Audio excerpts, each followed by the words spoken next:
유재석도 화교, 중증외상센터 원작자도 화교, 헌법재판소 직원들이 화교, 심지어 신남성연대 대표까지 화교, 이만하면 만물 화교설이 돌 정도입니다.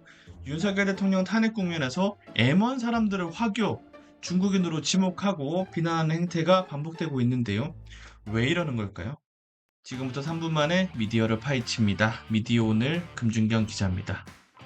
지난 25일 중증외상센터 원작자인 이낙준 교수는 동료 의사들과 함께 운영하는 유튜브 채널을 통해서 자신들의 화교가 아니다라고 해명을 해야 했습니다. 최근에 세 분 중 두 분이 화교라는데 사실인가요? 화교 프렌즈였음? 이런 댓글이 너무 많아가지고 이렇게 밝힌 겁니다. 윤 대통령 지지자가 유재석도 화교라고 주장해 화제가 되기도 했습니다. 유재석이 화교라서 화교들 밀어주는 거다. 강릉유 씨는 화교 성시다. 인기가 많은 이유가 화교들의 지원을 받았기 때문이다. 이런 주장을 합니다. 아이유 등 다른 연예인들도 화교라는 모함이 이어지고 있습니다. 윤석열 대통령 탄핵 국면에서부터 화교, 중국인 프레임이 전면적으로 등장했습니다.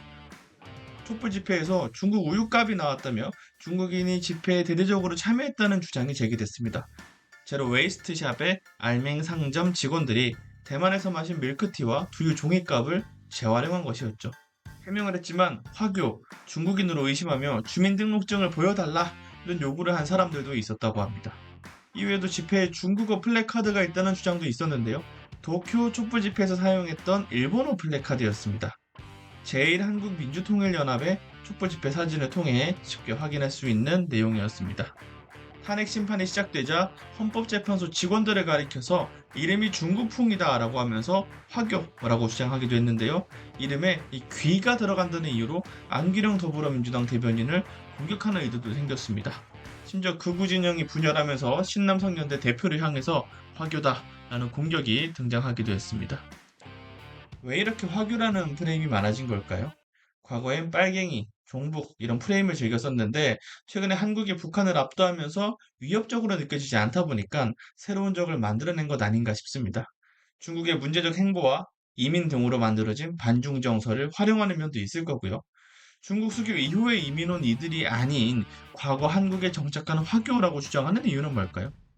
화교는 한국의 동화가 돼 있어서 구분이 어려운 상황이니 우리 안에 적이 이렇게 암약하고 있다 이런 주장을 하기 위해서 만들어진 논리로 보입니다. 이런 상황에서 언론, 특히 보수 언론도 우려를 표하고 있습니다. 이정은 동아일보 부국장은 칼럼에서 이렇게 지적합니다. 확실한 근거도 없는 부정선거 의혹으로 반중 감정에 휘둘리며 중국에 공격 빌미를 줄 여유가 어디 있냐. 국내 정치적 이유로 부풀어 오른 혐중 여론이 이글이글 타오르게 놔두는 것은 정상 공백 속에서 가뜩이나 힘든 대중외교의 걸림돌만 될 뿐이다. 한국일보는 지난 10일 사설에서 이렇게 밝혔습니다. 2024년 기준 한국의 수출액 비중이 가장 큰 국가는 중국이고 중국의 대북 억지력은 한반도 평화의 핵심 조건이다. 윤 대통령 지키자고 국익을 희생시키는 것이 과연 보수의 가치인지 묻지 않을 수 없다. 근거도 없고 혼란만 부추기고 국가의 민폐가 될 수밖에 없는 공세인데요. 지구 평평설을 믿는 사람들은 아무리 증거를 제시해도 믿지 않는다고 하죠. 이분들도 그렇습니다.